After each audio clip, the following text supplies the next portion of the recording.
Hi friends, நான் Nifty ஃபிஃப்டியோட 5 minutes chart தான் எடுத்திருக்கேன்.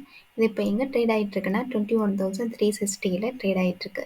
எங்கே வந்து இதுக்கு ரெசிஸ்டன்ஸ் இருக்குது இன்னையோட டேக்கு, எங்கே வந்து சப்போர்ட் எடுக்கிறதுக்கு வாய்ப்பு இருக்குது அப்படிங்கிறது தான் நான் இதில் பார்க்க போகிறேன். பார்த்தீங்கன்னா இன்னையோட ஹை எங்கே இருக்குன்னா 21,456 இருக்குது. இன்னையோட லோ வந்து 21,245. இப்போ வந்து 0.5 இது நல்ல ஒரு பிரேக் பண்ணிடுச்சு. அதாவது 21,350 இருக்குது. அதை பிரேக் பண்ணிடுச்சு. ஸோ அடுத்த டார்கெட்டாக இது 21,400 வரைக்கும் ரீச் ஆகணும். அதே மாதிரி ஒரு எங்கல்ஃபிங் மாதிரி இந்த 200 டிஎம்ஏ கட் பண்ணி மேலே போயிடுச்சுன்னா அடுத்ததாக இது 21,480 வரைக்குமே போகிறதுக்கு வாய்ப்பு இருக்குது. அதையும் தாண்டுச்சுன்னா 21,580 வரைக்கும் போகிறதுக்கு வாய்ப்பு இருக்குது. இதை பிரேக் பண்ணிச்சுன்னா வேறு ட்ரெண்ட் ஃபார்ம் ஆயிரும். இதே ட்ரெண்டுக்குள்ளார ஃபார்ம் வர்றது மாதிரி இருந்துச்சுன்னா இந்த 580 பிரேக் பண்ணாமல் மறுபடியும் இது கரெக்ஷன் ஆகிறதுக்கு வாய்ப்பு இருக்குது.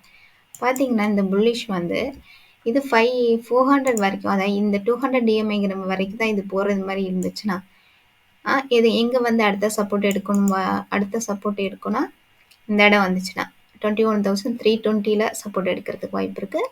அடுத்து இந்த ப்ரீவியஸ் லோ வந்து சப்போர்ட் எடுக்கிறதுக்கு இருக்குது. அதையும் விட்டுச்சுன்னா 21,150 சப்போர்ட் எடுக்கிறதுக்கு வாய்ப்பு இருக்குது. ஒருவேளை இதையும் தாண்டி இது வரைக்குமே மேலே போயிடுச்சுன்னா, அதாவது 21,480 வரைக்கும் ரீச் ஆகிட்டு ஒரு சின்ன கரெக்ஷன் வந்துச்சுன்னா எங்கே வந்து சப்போர்ட் எடுக்கிறதுக்கு வாய்ப்பு இருக்குன்னு பார்த்தீங்கன்னா 21,366 வந்து சப்போர்ட் எடுக்கிறதுக்கு வாய்ப்பு இருக்குது.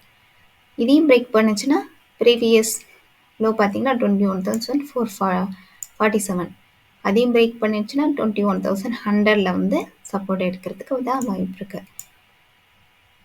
இந்த இடம் போணுச்சுன்னா, அதாவது 21,580 வரைக்கும் போணுச்சுன்னா இந்த இடம் வந்து சப்போர்ட் எடுக்கிறதுக்கு வாய்ப்பு இருக்குது 21,400. அதையும் பிரேக் பண்ணிடுச்சுன்னா இந்த ப்ரீவியஸ் லோ.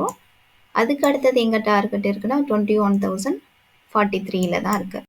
இப்போ ஷூட்டிங் ஸ்டார் மாதிரி போட்டுடுச்சு. அடுத்த கேண்டில் ஃபார்ம் ஆகுது. அது ரெட் கேண்டிலாக ஃபார்ம் ஆகுது. இந்த கேண்டில் ஃபார்ம் ஆகி ஒரு இந்த கேண்டில் இருக்குது பார்த்தீங்களா, க்ரீன் கலர் கேண்டில், இதோட பாதி வரைக்கும் இது வந்து க்ளோஸ் ஆகி முடிஞ்சிச்சுன்னா இது வந்து ஃபர்தராக கரெக்ஷன் ஆகிறதுக்கு வாய்ப்பு இருக்குது. உங்களுக்கு இந்த வீடியோ பிடிச்சிருந்துச்சுன்னா லைக் பண்ணுங்கள், சப்ஸ்கிரைப் பண்ணுங்கள். இந்த வீடியோ பார்த்தீங்கன்னா எஜுகேஷன் பர்பஸ்க்காக தான். நீங்கள் ஃபர்தராக இன்வெஸ்ட்மெண்ட் பண்ணணும்னு நினச்சிங்கன்னா உங்களுடைய ஃபினான்சியல் அட்வைசரை கன்சல்ட் பண்ணிக்கிட்டு பை பண்ணுங்கள், செல் பண்ணுங்கள். தேங்க்யூ.